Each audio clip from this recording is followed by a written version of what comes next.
I'm Michael Glenn. Just a little background on the story. This is 100% completely true. It actually happened. It's not that crazy, so it's not really unbelievable. But yeah. Alright. The train.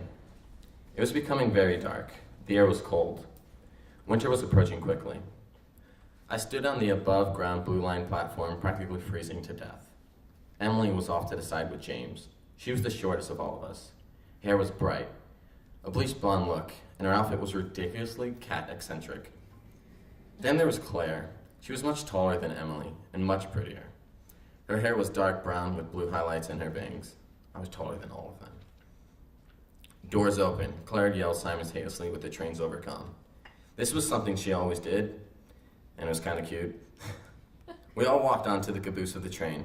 Emily and her boyfriend, James, sat in the cubby area at the back of the car, while I and Claire sat diagonally across from them. Doors closing, the train and Claire exclaimed, giggling. We were both silently judging Emily and James, who were being downright disgusting, practically eating each other's faces off. I could tell she was doing this for show. I knew she wanted me to be jealous. She wanted me to regret breaking up with her, but at the time, I'd already regretted that. Though I would never say that to her. Claire let out a disgusted sigh and stood up, grabbing my hand, pulling me across the cart. We sat close. The train was completely empty except for us and a lone Gatorade bottle rolling across the train's floor. I hate that kid, Claire exclaimed angrily. I smiled and spoke happily. Yeah, he's such a twat. Claire laughed and smiled. He's so ugly too. She's kissing a troll. I cracked up, my laughter filling the silent train. He doesn't even have eyebrows, I forced through the laughter. She looked at me giggling and said, she really downgraded. You're 1,000 times better looking than him. I smiled wide. Emily had told me that Claire thought I was attractive, but this was the first time she had said it to me. We spoke quietly, but laughed loudly, till Emily pranced over with her troll sluggily falling after her. Annoyed by their presence that had interrupted my discussion, I opened notes on my phone and quickly jotted, fuck this kid, I hate this troll. Then handed it to Claire. She snickered and started to type. Emily was annoyed. What are you guys talking about? Me and Claire replied simultaneously, nothing, and giggled. James the troll had pulled his minky hoodie over his head and turned his back to us. Claire passed me back the phone and almost bursted out into laughter. He's practically albino. Suddenly, Emily leapt from her seat and onto my lap, purposely pressing her bottom against my nether regions. This only angered me. Get off of me, I exclaimed, but she didn't. Instead, she kept squirming in my lap, trying to seize the phone from me.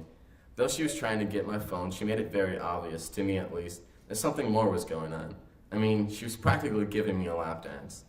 This only confused me and made me more upset with her. When she invited me to hang out, she didn't mention the troll. I guess I had hopes that she wanted to try again, but unfortunately, that was just wishful thinking. I pushed her away from me and said sternly, stop. The train was silent for a moment, till it spoke. Clark and Lake, it announced.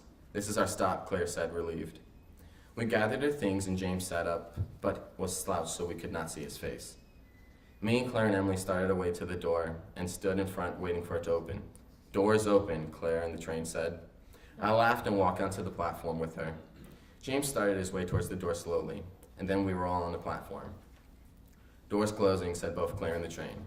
Now what happened next was the strangest and most douchiest thing I've ever witnessed. James slid back onto the train and the doors closed.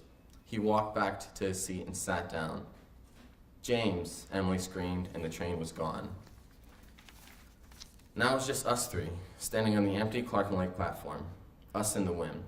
It was quite chilly, especially since I chose to wear nothing but a thin leather jacket. What the fuck? Claire yelled, chasing after Emily. I followed, worried for them both, but Emily mostly. What was up with him, I asked slowly, slowing my jog to a standstill. Emily sat down, throwing her hands into the air looking for an outlet. What are you doing? I pestered her. My phone is dead and I need to know if he's alright, she yelled. She spoke of Sir Deuce the Troll. Who cares? That guy's a dick anyways. I care, she cried back at me. He can't be alone. Why not? Claire asked. He's not allowed to. He stays out too gone and stays up for days. That's when I realized she was dating a mentally unstable troll. This guy is fucking crazy, I whispered to Claire, and she nodded in agreement. Me and Claire sat beside her as friends. There was no speaking, just the wind. Then the sound of Emily's phone ringing broke the silence. It was James.